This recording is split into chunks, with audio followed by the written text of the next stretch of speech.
नमस्कार, news foundation देख रहे हैं आप। आपके साथ मैं हूं ऋचा शर्मा।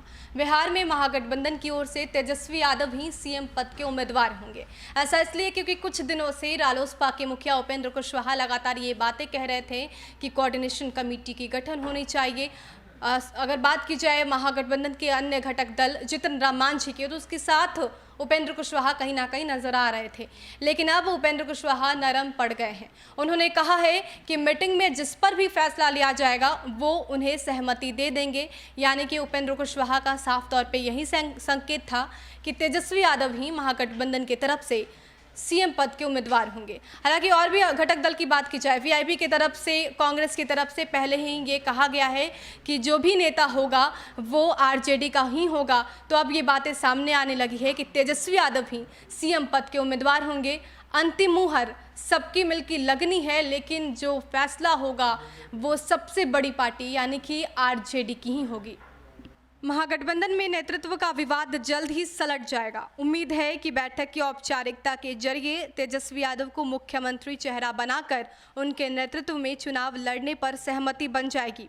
राष्ट्रीय लोक समता पार्टी के अध्यक्ष उपेंद्र कुशवाहा कह रहे हैं कि बैठक में जिसके नाम पर सहमति होगी वे स्वीकार कर लेंगे।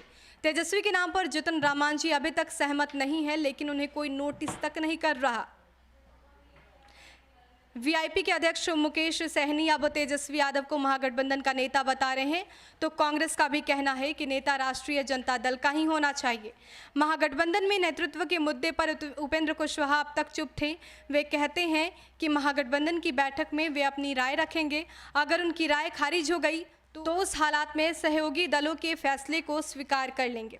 एक अन्य घटक वीआईपी के अध्यक्ष मुकेश सहनी कुछ दिनों तक मांझी के संपर्क में रहने के बाद अब आरजेडी के साथ आ गए हैं। उन्होंने तेजस्वी यादव को महागठबंधन का नेता बताना शुरू भी कर दिया है। जहां तक कांग्रेस का सवाल है, वो पंचायत करने की मूड में थी, लेकिन उसके रुख में भी बदलाव आया है। कांग्रेस के एक हिस्से का तर्क था कि बेशक आरजेडी बड़ा दल है और उसका नेता होना ही चाहिए, लेकिन नेतृत्व की जवाबदेही किसी बुजुर्ग और परिपक्व चेहरे को भी दिया जाए। तेजस्वी नौजवान है और उनका भविष्य है, उन्हें 5 साल इंतजार करना चाहिए। पार्टी के वरिष्ठ नेता प्रेमचंद मिश्रा कहते हैं, सबसे बड़े दल के नाते आरजेडी महागठबंधन का स्वाभाविक नेता है, लेकिन ये आपस में मिलकर बैठकर तय होना चाहिए। कोरोना संकट खत्म हो तो नेतृत्व का मसला भी हल हो जाएगा।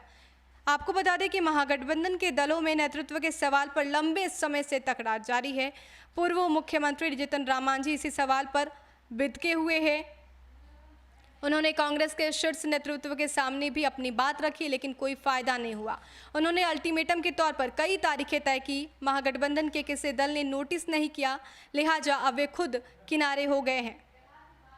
तो उपेंद्र कुशवाहा की नरमी के बाद अब ये स्पष्ट हो गया है कि महागठबंधन के नेता तेजस्वी यादव ही होंगे। हालांकि अभी तक मांझी अपने स्टैंड पर डटे हुए हैं और उनका साफ तौर पे कहना है कि कोऑर्डिनेशन कमेटी का गठन किया जाए, तभी ये डिसाइड किया जाए कि आगे सीएम पद का उम्मीदवार कौन होगा।